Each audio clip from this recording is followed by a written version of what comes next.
আসসালামু আলাইকুম all friends. আমরা আজকে এমএস ওয়ার্ডের কিছু ইজি কি কমান্ড প্র্যাকটিক্যাল সহকারে শিখব। প্রথমে আমরা তিনটি কমান্ড শিখব। কিবোর্ডের কন্ট্রোল চেপে ধরে যদি আমরা সি প্রেস করি তাহলে লেখাটি কপি হবে, এবং যদি আমরা কন্ট্রোল চেপে ধরে বি প্রেস করি তাহলে লেখাটি পেস্ট হবে। যদি আমরা কন্ট্রোল চেপে ধরে ই প্রেস করি তাহলে লেখাটি সেন্টার হবে। চলুন আমরা এখন এই তিনটির কাজ দেখব। ধরুন আমি গ্রাম এই লেখাটি প্রত্যেক ঘরে বসাতে চাই।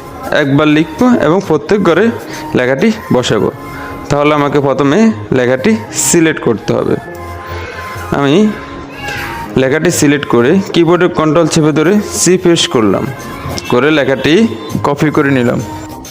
এখন যদি আমি বাকি ঘরগুলোতে এই লেখাটি বসাতে চাই তাহলে ঘরগুলোকে আমাকে প্রথমে সিলেক্ট করে নিতে হবে।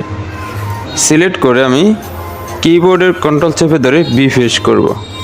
তাহলে দেখুন এই লেখাগুলো পেস্ট হয়ে গেছে।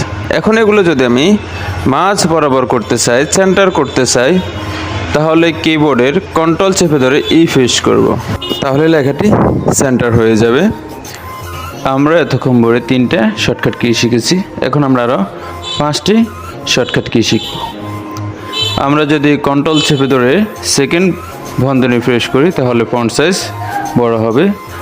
আবার কন্ট্রোল চেপে ধরে যদি আমরা লেফটের সেকেন্ড ব্র্যাকেট প্রেস করি তাহলে ফন্ট সাইজ ছোট হবে। আর যদি আমরা কোনো লেখাকে মোটা করতে চাই, বোল্ড করতে চাই, বোল্ড, তাহলে কন্ট্রোল চেপে ধরে বি প্রেস করব, তাহলে লেখাটি বোল্ড হয়ে যাবে। আমরা যদি লেখাকে ডাইনে বা বামে নিতে চাই তাহলে কন্ট্রোল প্লাস আর প্রেস করলে লেখা ডাইনে যাবে, এবং কন্ট্রোল প্লাস এল প্রেস করলে লেখা বামে যাবে।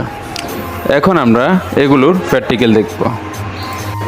দেখুন এখানে কাস্টমার লেখা আছে। যদি আমি লেখাকে বড় করতে চাই তাহলে দেখুন প্রথম আছে font size big, font size বড়।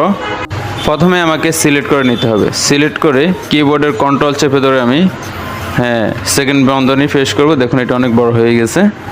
আবার কন্ট্রোল চেপে ধরে আমি যদি বামের সেকেন্ড বন্ধনী প্রেস করি তাহলে দেখুন এটা অনেক ছোট হয়ে গেছে। তাহলে আমরা ছোট বড় করে নিব। তারপর হচ্ছে বোল্ড। কীভাবে বোল্ড করব তা দেখব। আমি প্রথমে লেখাকে সিলেক্ট করে নিব। এটা একটু জুম করে নিয়ে দেখাচ্ছি। নিয়ে আমি কিবোর্ডে কন্ট্রোল চেপে ধরে বি প্রেস করব। তাহলে দেখুন এটা অনেক মোটা হয়ে গেছে। আবার কিবোর্ডে কন্ট্রোল চেপে ধরে বি প্রেস করলে এটা আবার চিকন হয়ে যাবে। আমি এইভাবে ফোল্ড করে নেব। তারপর হচ্ছে দেখুন এটাকে আমি আরও ছোটো করে নিচ্ছি। প্রথমে সিলেক্ট করে নিতে হবে। যা করি কেন সর্বপ্রথম সিলেক্ট করতে হবে।